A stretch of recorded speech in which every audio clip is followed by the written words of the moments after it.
अस्सलाम वालेकुम। आज मैं बना रही हूँ आपके लिए बहुत ही मज़ेदार सी गाजर की खीर। जी हाँ, बिल्कुल ये मत समझना कि मैं गाजर का हलवा बना रही हूँ। आज मैं बना रही हूँ गाजर की बहुत मज़ेदार सी और बहुत इजी सी रेसिपी। मैं कोशिश यही करती हूँ कि मैं बहुत इजी सी रेसिपी आपके साथ में लाऊं, ताकि आपको बनाने में ज़्यादा कन्फ्यूज़न नहीं हो।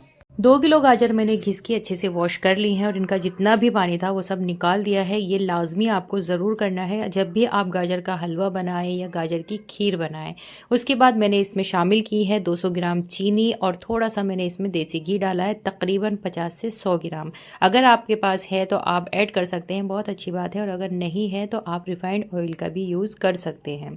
उसके बाद 10 से 15 मिनट मैंने इसको ढककर तेज़ आंच पर बनाया है। गाजर ने और चीनी ने पानी छोड़ दिया था और जब तक ये पानी अच्छी तरह से नहीं खुश्क हो जाता तब तक मैं इसको मीडियम फ्लेम पर अब पकाऊंगी। जब तक पानी खुश्क होता है तब तक हम अपने चावल दरदरे पीस लेते हैं। यहाँ पर देखिए मैंने 100 ग्राम कच्चे चावल भिगोए हुए हैं। आप कोई भी कच्चे चावल ले सकते हैं या किनकी जो आती है वो भी ले सकते हैं। तो बस इन्हें मैं दरदरा पीस लूँगी।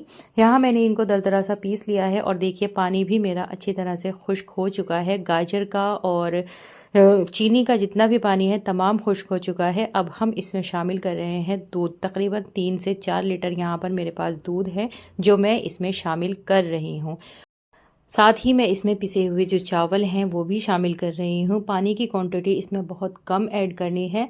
यहाँ पर मैं सिर्फ इस बाउल में ही पानी लेकर डालूँगी, 1 बाउल पानी, इससे ज़्यादा पानी ऐड नहीं करना है। और अब मैं इसको मीडियम फ्लेम पर बनाती रहूँगी जब तक ये अच्छी तरह से गाढ़ा नहीं हो जाता।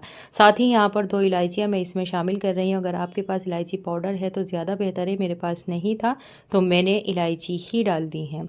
ड्राई फ्रूट्स अपनी चॉइस होती है, आप कुछ भी ऐड कर सकते हैं, लेकिन ख़ास बात ध्यान रखने वाली वो ये है कि कोई भी खीर को जब तक अच्छी तरह से नहीं पका लिया जाता है, दूध की और चावल या गाजर की जब तक हींग नहीं निकल जाती, उसमें जो अपनी एक सुगंध होती है, तब तक आपकी खीर में मज़ा नहीं आएगा, चाहे आप कितने भी इसमें चीज़ें ऐड कर दें। यहाँ पर देखिए खीर मेरी पक कर अच्छी खासी गाढ़ी हो चुकी है और अब मैंने इसमें थोड़ा सा ब्लेंडर चला दिया है। अगर आप चलाएं तो बहुत अच्छी बात है, अगर नहीं चलाती तो आप ऐसे भी रहने दें, वो भी बहुत ज़बरदस्त लगती है।